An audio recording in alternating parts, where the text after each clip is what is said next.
This video will introduce you to Part B of the registration application. To begin, access the GST website www.gst.gov.in. From the home page, open the Services menu. Click the Registration category and select New Registration option. Select the Temporary Reference Number option and enter the TRN that was generated on submitting Part A of the registration application. Enter the CAPTCHA as usual and click Proceed. This will trigger an OTP. Enter the OTP received and proceed further.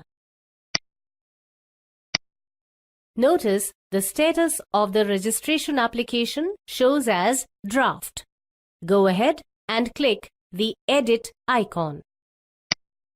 Part B has 10 sections, with each section containing multiple fields that need to be filled up.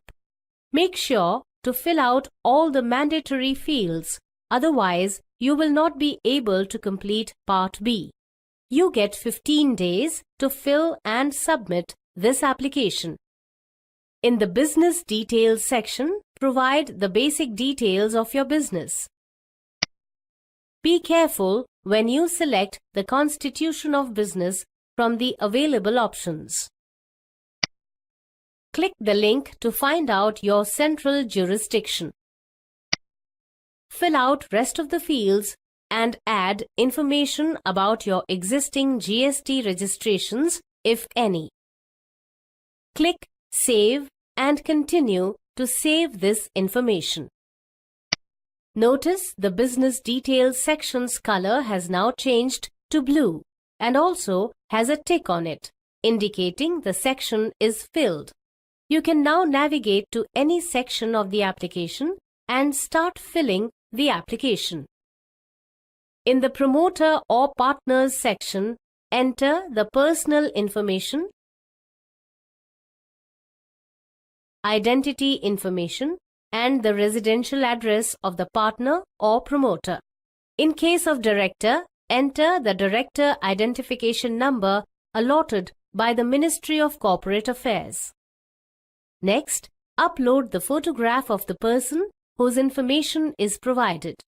Make sure the photograph is in JPEG format and size is less than 100 KB.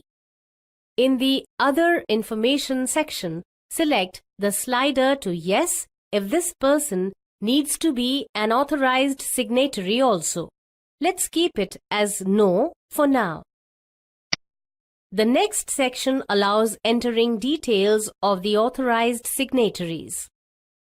Set the primary authorized signatory and enter relevant personal information.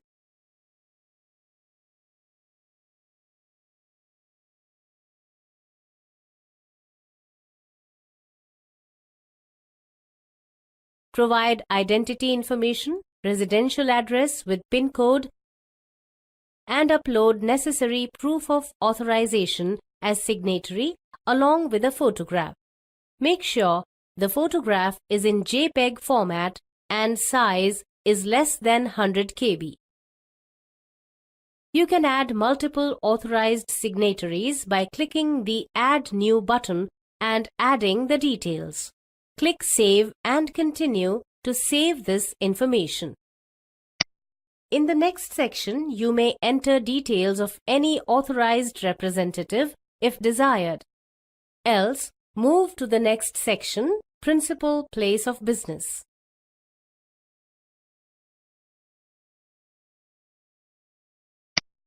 Here, provide the address of your business premises, the contact information of the given location, nature of possession of the premise, and a document that supports this information.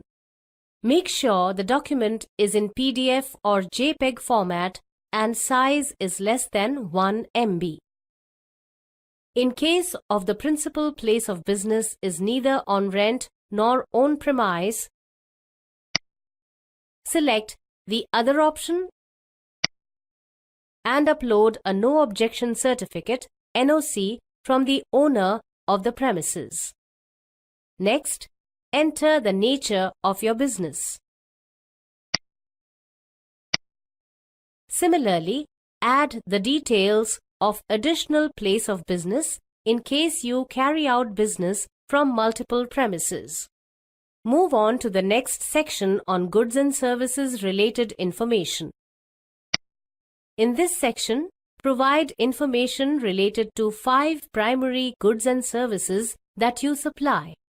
Enter the name of the goods and services and the HSN Harmonized System of Nomenclature code will be displayed.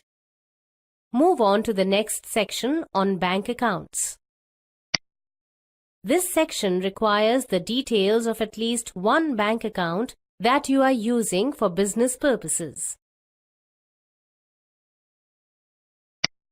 Once you fill out the bank details, upload a supporting document such as the scanned copy of a cancelled check leaf, the account statement, or a copy of the passbook's first page.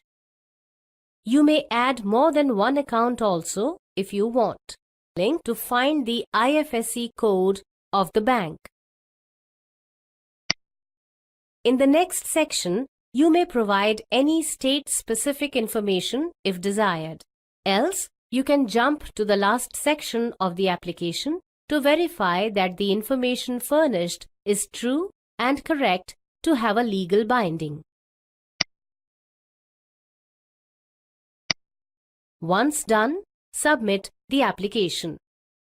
For companies and limited liability partnerships, LLPs, it is mandatory to submit the application using the PAN-based Class 2 or 3 Digital Signature Certificate (DSC). But before submitting the application using DSC, the DSC needs to be registered using the Register DSC service on the portal. Alternatively, the application can be submitted using the e-sign or Electronic Verification Code (EVC) option. Both these services require you to enter the OTP for authentication. In case of e-sign, OTP will be sent to the mobile phone number registered with the Aadhaar database. In case of EVC, OTP will be sent to the registered mobile phone number of the authorized signatory. Agree to the warning message, which says that all your furnished information is subject to verification and scrutiny.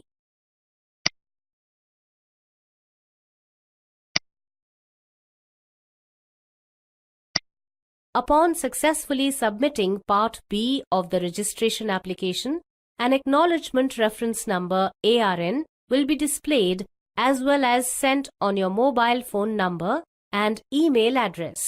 If you go to the Saved Applications section in the GST portal and find your submitted application, you will notice that the status has changed to Pending for Verification. It's that simple.